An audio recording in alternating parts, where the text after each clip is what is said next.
በነፍስሽ ሰይፍ ያልፋል የተባለች እመቤት 15 ዓመት ሲሞላት በአንተና በሴቲቱ መካከል ጠላትነትን አደርጋለሁ በተባለው የትንቢት ቃል መሠረት አንተ የተባለ ዲያብሎስ መሳሪያ ያደረጋቸው አይሁድ በቅናት ሴቲቱ በተባለች እመቤታችን ላይ ተነሱባት።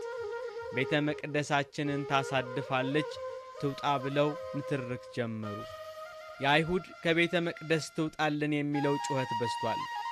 በጊዜው የነበረው የቤተ መቅደሱ አገልጋይ ካህኑ ዘካርያስ የእናታችንን ጉዳይ ወደ እግዚአብሔር አመለከተ። ማርያም 12 ዓመት ሞልቷታልና ቤተ መቅደሳችንን ታሳድፋለች ትውጣ እያሉ ነው አይሁድ። ታዲያ ለማን አደራ እንስጣት? የምትጠጋበት ማንም የላትም። ንጽሕናዋና ድንግልናዋ ብርቱ አድርጓታል። እግዚአብሔር ሆይ ልጅህ ማርያምን ጠብቃት።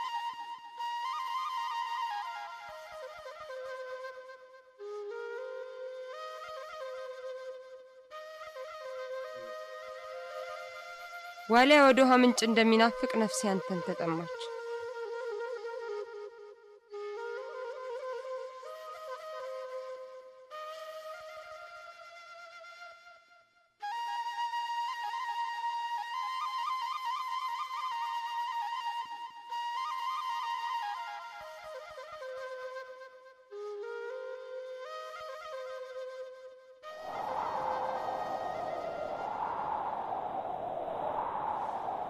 ዘካርያስ ከነገደ ይሁዳ ሚስቶቻቸው የሞቱባቸውን አዛውንት በትራቸውን ሰብስበህ ከቤተ መቅደስ አስገብተህ ጸልይበት። በዚያ ምልክት እሰጥሃለሁ።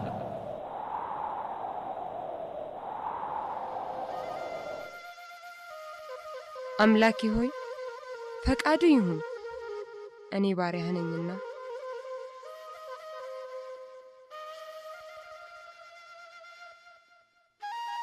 የሰማይና የምድር ፈጣሪ ሆይ እንድፈጽም ያዘዝከኝን ነገር ሁሉ ይኸው አድርጌያለሁ። ኃይልህንና ፍቅርህን አሳየ።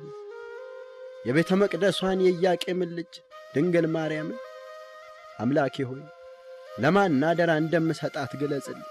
ካህኑ ዘካርያስ ሚስቶቻቸው የሞቱባቸውን ከነገደ ይሁዳ የሆኑትን ሽማግሌዎች በትራቸውን እንዲያመጡ ተናገረ። ሚስቶቻቸው የሞቱባቸው የነገደ ይሁዳ ሽማግሌዎች በትር ቤተ መቅደስ ገባ። በጣኑ መዓዛ በካህናቱ ጸሎት ወደ ቤተ መቅደስ የገባው በትር ተመልሶ ሲወጣ ከበትሮቹ መሃል የአንድ አረጋዊ በትር ለምልማ አፍርታ በላያም ላይ ዮሴፍ ሆይ ድንግል ማርያምን ጠብቃት የሚል ጽሑፍ ይዛ ተገኘች። አረጋዊ ዮሴፍ የድንግል ማርያም ጠባቂ እንዲሆን ተመረጠ። የዮሴፍ በትር ናት። አቆጥቁጣለች፣ ለምልማለች፣ አቆጥቁጣለች።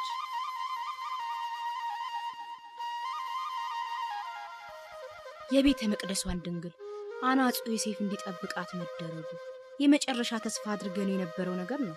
ነገር ግን እሱ በእድሜ ከአባቷ ይበልጣል። አስታውሺ፣ እሱ ጠባቂዋ እንጂ ሚስቱ አይደለችም። እንግዲህ እንዴት እንደሚንከባከባትና ኑሯቸው ምን እንደሚመስል እናያለና። ደካማ አዛውንት ነኝና አዘንልኝ። በእስራኤል ልጆች ፊት መሳቂያ እንዳልሆን እፈራለሁ። የ70 ዓመቱ አዛውንት የ15 ዓመቷ ልጅ አጨ ሲባል ሰዎች ምን ያስቡ ይሆን? ይህ የኛ ፍቃድ ቢሆን ለአንድ ወጣት በዳርናት ነበር። ነገር ግን ይህ የመንፈስ ቅዱስ ፈቃድ ነውና ለፈቃዱ ልትገዛና እሷንም ልትጠብቃት ይገባል። እኔ የእግዚአብሔር ባሪያው ነኝና የአምላኬ ፈቃድ ይፈጸም ዘንድ እነሆ እኔ ባሪያው። እግዚአብሔር ሆይ ስምህ የተባረከ ይሁን። የነገሥታት ንጉሥ ክብር ላንተ ይገባል። ዮሴፍ ድንግል ማርያምን እንዲጠብቃት ሰጥተነዋልና ሁላችንንም ባርክ። የእስራኤል ንጉሥ እግዚአብሔር ሆይ ስምህ ለዘላለም የተቀደሰ ይሁን።